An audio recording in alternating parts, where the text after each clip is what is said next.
नमस्कार। ज्योतिषीय श्रृंखला की इस कड़ी में आपका हार्दिक स्वागत है। ज्योतिष के द्वारा जातक में उत्पन्न होने वाले रोगों का निर्णय हम किस प्रकार करते हैं, अभी हमारा यह अध्ययन का विषय चल रहा है। इस क्रम में हम मूक रोग का अध्ययन कर रहे हैं। पिछले वीडियो में हमने मूक रोग संबंधित कुछ सूत्रों का विश्लेषण किया था, उसकी जानकारी प्राप्त की थी। आइए अब कुछ अन्य सूत्रों की ओर देखते हैं कि वो जातक में किस प्रकार से वाचा शक्ति को प्रभावित करते हैं और मूक रोग को उत्पन्न करते हैं, उनका निर्माण करते हैं। यदि चंद्रमा पर शुभ ग्रह की दृष्टि हो तो जातक अधिक काल अर्थात 5 वर्ष के अनंतर बोलने में समर्थ होता है। कुंडली में चंद्रमा पर यदि शुभ ग्रह अपनी दृष्टि डाल रहा हो तो जातक बच्चा जो है वो देर से बोलना शुरू करता है। 5 साल के बाद वो बोलना शुरू करता है ऐसा जातक। यदि जन्म समय में बुध ग्रह सूर्य के सानिध्य में अस्त होता हुआ कर्क, वृश्चिक या मीन राशिगत हो तथा चंद्रमा से दृष्ट हो तो जातक की जीवा में दोष होता है। बुध ग्रह सूर्य के सानिध्य में अस्त हो, सूर्य के साथ बैठा हो बुध ग्रह और अस्त स्थिति में हो और उस कहां बैठा हो, कर्क राशि में, वृश्चिक राशि में या मीन राशि में। उदाहरण कुंडली में हम देखते हैं कि 12वें भाव में मीन राशि में सूर्य और बुध अस्त की स्थिति में बैठा है और चंद्रमा उसको देख रहा हो, तो ऐसे जातक की जीवा में दोष होता है और उसकी वाणी स्पष्ट नहीं होती है।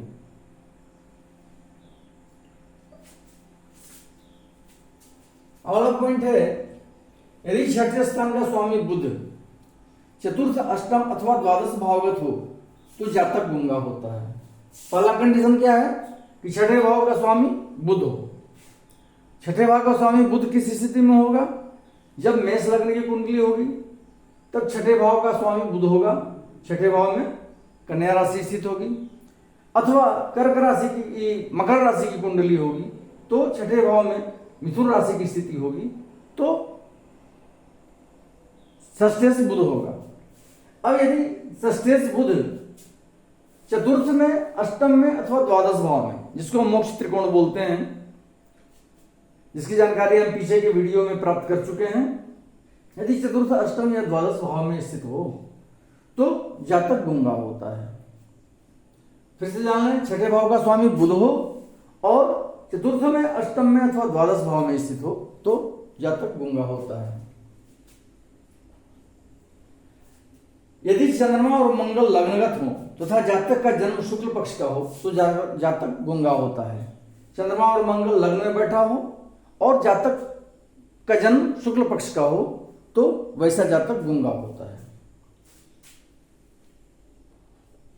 यदि षष्ठेश बुध लग्नगत हो और पापक दृष्ट हो तो जातक गूंगा होता है। छठे भाव का स्वामी बुध हो और लग्न में स्थित हो तो वैसा जातक, और पापक दृष्ट हो। छठे भाव का स्वामी बुध लग्न में बैठा हो और उस पर पापक ग्रह की दृष्टि पड़ रही हो। उदाहरण कुंडली में षष्ठेश बुध जो है लग्न में बैठा हो और एकादश भाव से शनि अपनी तृतीय दृष्टि उस बुध पर डाल रहा हो तो वैसी स्थिति में जातक गूंगा होता है।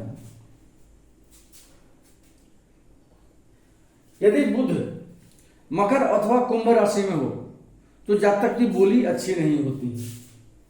बुध कुंडली में मकर राशि में या कुंभ राशि में बैठा हो तो ऐसे जातक की बोली अच्छी नहीं होती है या स्पष्ट वाणी उसकी नहीं होती है। यदि द्वितीय स्थान में पापक ग्रह हो और द्वितीय नीच या अस्तगत होकर पापक ग्रहों से दृष्ट हो तथा सूर्य एवं बुध का योग सिंह राशि में किसी भी स्थान में हो तो जातक गूंगा होता है।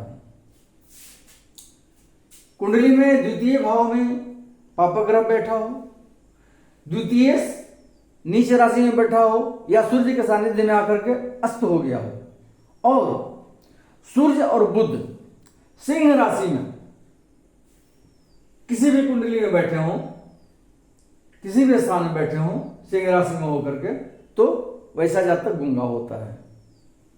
द्वितीय भाव में पापक ग्रह हो, द्वितीय से अपनी नीच राशि में हो या सूर्य के सानिध्य में अस्तगत हो गया हो, और सूर्य और बुध सिंह राशिगत होकर के किसी भी स्थान में बैठे हों तो वैसा जातक गूंगा होता है।